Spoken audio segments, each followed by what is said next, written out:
44% беларусаў падтрымліваюць саюз з Расіяй.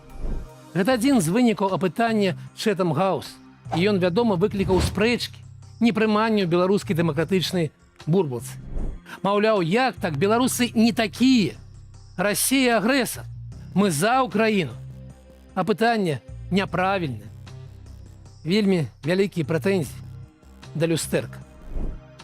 Між тым, звярніце ўвагу, колькасць тых, хто жадае саюз з Расіяй, вырасла з мінімум 2020 года з 27% да 44%. Прыкметна. Але рост тых, хто жадае саюзу з еўразвязам, ад мінімуму ў 8% да 15%, гэтак прыкметна больш. Хутчэй, амаль 2 разы. Можна казаць, што колькасць беларусаў, якія вераць у тое, што можна быць і там, вельмі моцна ўпала. І гэта ж аб'ектыўна так. Свет падзяліўся. Лукашенко, Путін прапануе такую карцінку свету. Альбо. Свае, чужыя, чорнае і белае. Але гэта, канешне, не навіна. Дрэнна, што і краіны Еўропы падыгрываюць ім. Праз зразумелыя прычыны яны баяцца вайны і бачаць у Беларусі свой агрэсар. Таму ставяць сцены, а не будуюць масты.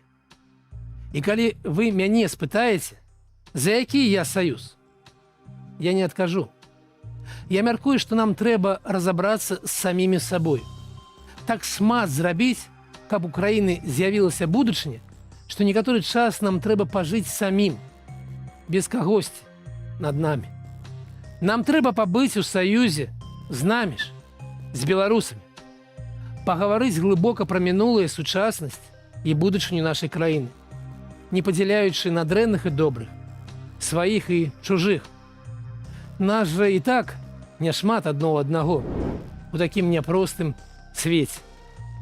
Нам трэба пабыць адным, перш чым вызначыць. Такая сёння атмасфера.